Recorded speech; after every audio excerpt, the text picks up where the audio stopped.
Halo Sinegrip, balik lagi sama gue Rashid Hari. Dan buat yang sering nonton review-review gue di sini, mungkin ingat beberapa hari yang lalu gue sempat nge-review sebuah drakor ya, Mask Girl judulnya, drakornya Mbak Nana yang tercinta. Dan di situ gue sempat nyinggung tuh gimana Mask Girl tuh bisa jadi drakor paling seru tahun ini. Kalau bukan karena satu judul lain yang luar biasa seru, luar biasa keren, dan luar biasa gila gitu, yaitu Moving yang diadaptasi dari webtoon berjudul sama bikinannya Kang Pul, tayang di Disney Plus, masih ongoing dan so far udah ada 11 episode dari total 20 episode. Dan kali ini gue mau nge-review paruh pertamanya alias episode 1 sampai 11. Awalnya gue mau nge-reviewnya biar pas tuh dibagi dua, gue pengen review episode 1 sampai 10, tapi karena terlanjur udah tayang sampai 11 episode jadi ya sudahlah, sekalian sampai episode 11. Soalnya gue pengen banget ngebahas Moving. Ini drama gila.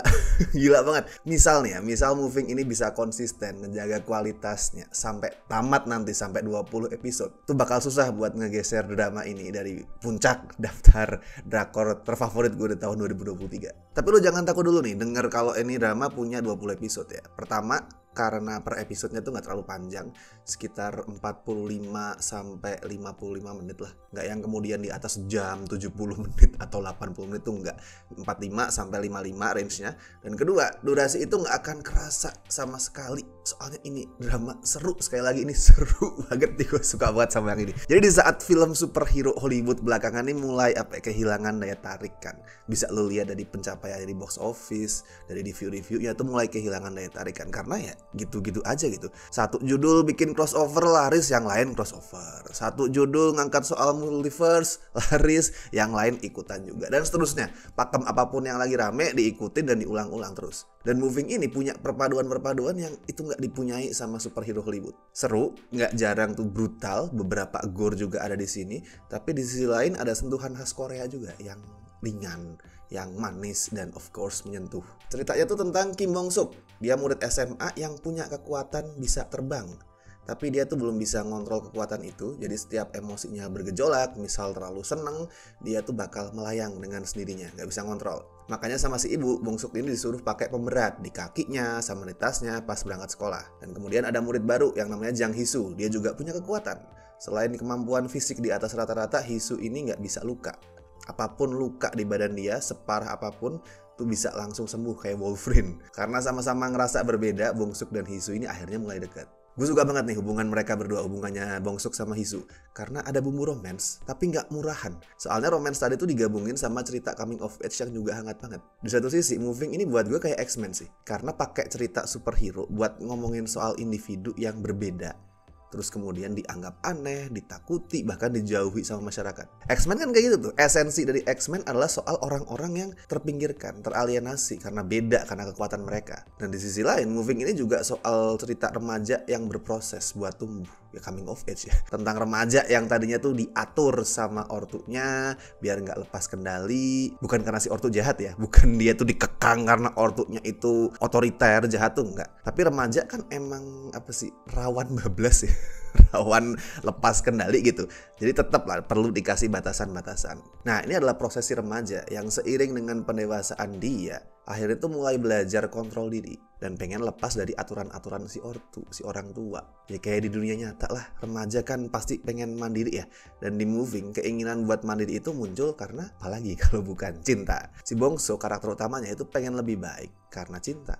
Dia pengen melindungi orang-orang yang dia sayang. Dan seiring proses kita juga mulai ngeliat nih gimana Bong Suk pelan-pelan gak lagi nutupin soal jati dirinya, soal kekuatannya di depan Hisu. Kenapa? Ya karena kalau di depan orang yang lu cinta, mestinya lu gak takut jadi diri lu sendiri. Lu bisa jadi diri lu apa adanya. Dan semua itu yang gue sebutin tadi bikin Moving tuh jadi cerita coming of age, hubungan ibu anak yang hangat, sekaligus romance remaja yang manis. Apalagi si Park In Jae sutradaranya itu dia tuh jago bikin momen yang manis. Lu lihat pilihan-pilihan shotnya. Gue suka pilihan shotnya si sutradara nih. Pilihan shotnya tuh bisa munculin kesan magis. Ya magis yang manis gitu. Karena yang kita lihat kan orang-orang dengan kekuatan super ya. Orang-orang yang jatuh cinta tapi bukan orang biasa. Orang-orang dengan kekuatan super yang jatuh cinta. Jadi feel ajaib itu ya wajib ada. Dan berkat shot-shot yang si sutradara pakai, keajaiban tadi tuh bikin adegannya makin indah. Tapi kayak tadi udah gue bilang ya, Moving itu emang ringan, emang manis, emang menyentuh, tapi di sisi lain dia juga bisa tampil seru dan brutal. Karena di luar cerita si Bongsuk itu ada cerita lain, ada subplot lain, yaitu soal perburuan yang dilakuin sama pria misterius bernama Frank. Jadi si Frank ini dikirim sama sebuah organisasi yang di awal tuh kita belum tahu ya identitas organisasinya itu siapa, buat membunuh orang-orang dengan kekuatan super. Dan keputusan Moving buat bikin dua cerita tadi tuh saling beririsan, saling bergantian tuh buat gue adalah keputusan yang tepat. Soalnya alurnya jadi gak monoton coy. Kadang kita dibikin senyum-senyum, terus nangis sama dramanya yang menyentuh tadi gue bilang.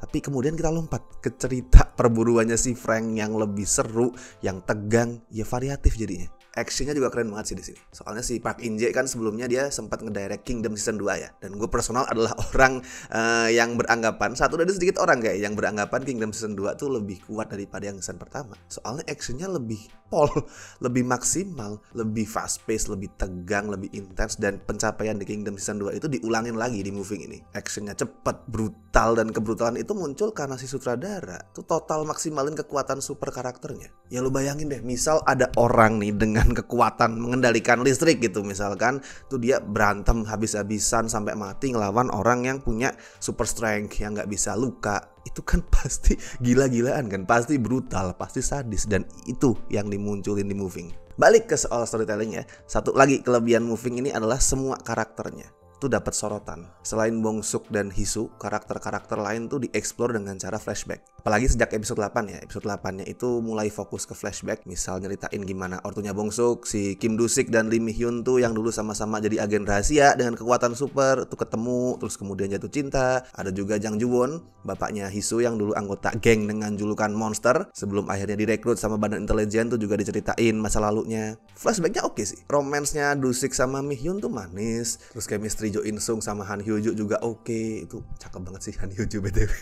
Wah, ini ibu-ibu idola gua. Tapi karena apa ya? Karena mungkin setting masa sekarangnya yang soal Bongsuk dan Hisu itu terlalu bagus, terlalu keren, dan jauh lebih variatif.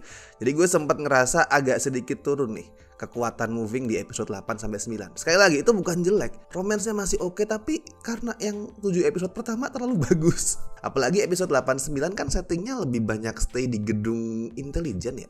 Jadi kayak oke di situ terus, kurang variatif, tapi tetap oke. Nah, kalau buat gue baru naik lagi itu pas masuk episode 10, pas fokusnya pindah ke Ju-won. Itu ceritanya ngingetin ke cerita Hulk sih. Ya emang karakter dia nantinya selain dipanggil monster juga dapet julukan Hulk ya. Ada romance dia sama Ji-hee, si mbak pengantar kopi. Itu ya sangat-sangat Hulk dan Betty Ross banget lah. Tentang monster yang jadi lembut, yang jadi lebih gak brutal pada saat lagi bareng sama cewek yang dia cinta. Tuh episode 10-nya lebih ke arah situ. Kemudian episode 11-nya, nah ini episode 11 nya itu sinting asli. Gue nonton episode 11 tuh tepuk tangan gue nontonnya. Itu satu episode itu full action oriented. Dan sekali lagi si sutradara tuh bener-bener manfaatin secara maksimal kekuatan karakternya. Lu bakal ngeliat ide-ide gila, terus aksi berantem yang brutal, yang bisa ada karena si Ju-won ini, si monster Hulk ini, selain punya super strength, dia juga gak bisa luka. Jadi lu mau apain aja dia tuh bisa gitu. Lu mau gencet dia sama mobil lah, mau lu bakar orang ini, mau lu jatuhin ke jurang, tuh dia bisa ngelakuin semua itu karena semua lukanya sembuh. Jadi kayak bener-bener kekuatannya tuh dimaksimalin sama si sutradara. Oke, karakter gua nggak bisa luka, ya udah gua hajar aja habis-habisan, tuh keren. Overall ini Moving hampir sempurna. Gue berani kasih skor 9,5 dari 10 tuh belum pernah lo ya gue kasih skor setinggi itu di Cinecrip. Ya ini skor sementara ya, skor dari episode 1 sampai 11. Bisa banget tuh nanya turun, mau turun dikit atau bahkan turun drastis, misal kualitasnya juga anjlok. Tapi so far sebelum ada tanda-tanda bakal drastis ya, bakal ada penurunan kualitas yang drastis tuh. So far gak ada tanda-tanda itu sih. Gue masih excited banget nungguin lanjutannya, nungguin first missionnya Do-sik sama si Ju-won sebagai partner, nungguin bapaknya Gang-hun si ketua kelas tuh diliatin berantem, dan of course nungguin si Bongsuk akhirnya bisa ngontrol 100% kekuatan dia. Tuh banyak banget yang masih gue tungguin. Jadi pokoknya lu tonton ini lewat superhero Hollywood dah. Dan kalau yang mungkin udah nonton dari episode berapapun, mungkin sampai episode 11 atau baru sampai episode 7 gitu misalkan, bisa silakan tulis opini lo di kolom komentar. Tulisin review lo soal Moving. Bisa lo sama kayak gue boleh, atau berlawanan lo bilang ini jelek tuh juga boleh. Silakan feel free tulisin review lo di kolom komentar. Dan seperti biasa gue ingetin, jangan lupa like video ini, subscribe Cinecrip, dan misal lo kepengen ngebantu kami dengan kasih donasi seikhlasnya, seperti biasa gue ingetin bisa lo klik tombol super thanks di bawah. Oke? So, gue Rashid Haris, sampai ketemu di review-review berikutnya.